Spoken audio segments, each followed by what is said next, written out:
So I'm going to first start with adding an element to the queue at the rear.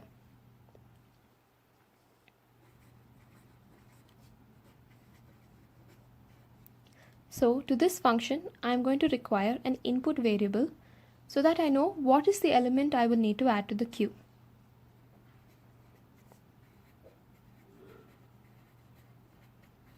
This function only adds a value to the queue, so it has no return type. The first thing I must check when I add an element to the queue is whether the queue is full. So if rear reaches the last element, or when rear equals to the last index of the array, then we say that the queue is full.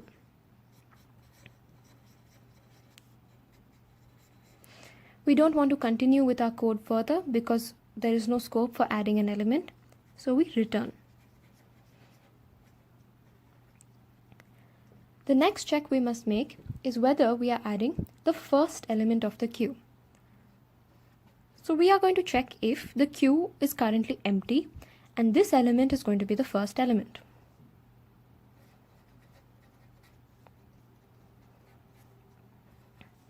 If front is equal to -1, we say that the queue is empty.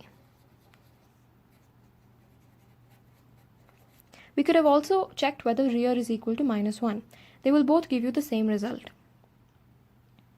So if the queue is empty, we must initialize front and rear to 0 and add the element to the 0th position of the array.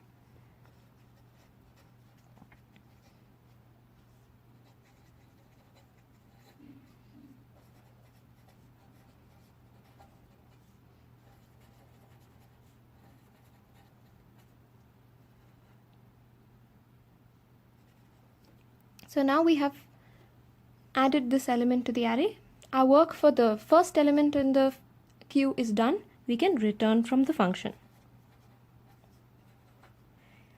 Now when we come to this line of code runs for all other operations of addition into a queue.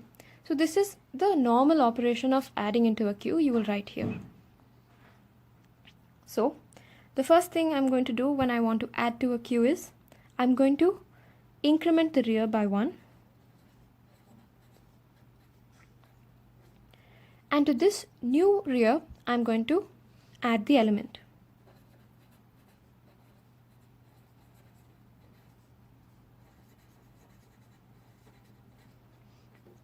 With this, my function comes to an end, and so I can close the bracket. This is how you add an element to the rear of a queue. Now let's look at how we are going to delete an element from the front of a queue.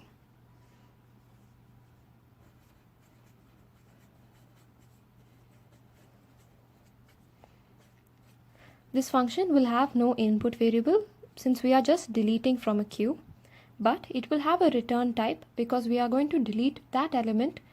We are going to return that element which we delete. The first thing we check when we delete from a queue is whether the queue is empty. So if front is equal to -1, then the queue is empty.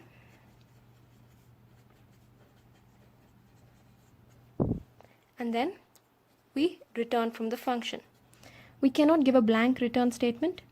We must return with some dummy integer since we have given that the return type is int. So we have checked whether the queue is empty or not. Now, the next thing we have to check is if we are deleting the very last element of the queue. So if there is only one element left in the queue, that is, if front is equal to rear, the first thing we must do is we must store the element which we are going to delete in a temporary variable.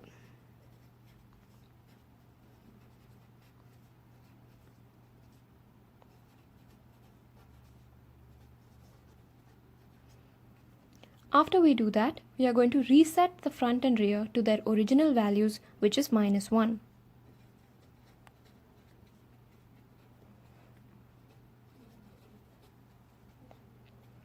After having done this, we are going to return that element which we have deleted, which we have previously stored in temp1.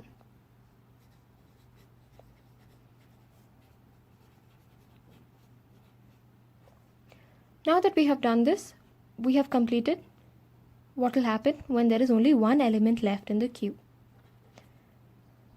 After this, we come to the code which we will write for every other element which we need to delete. So all the normal cases. So when we delete from a queue, we are going to first store that element which we are going to delete in a temporary variable. So temp is going to equal to array of front. I'm going to increment front by 1. So the queue no longer keeps track of that element. And then I will return the temp. With this, I come to the end of delete front. Now over here, I could have also given array of front, but that is the same as array of rear since front is equal to rear. So this is how you write the code for add an element to the rear of a queue and delete an element from the front of the queue.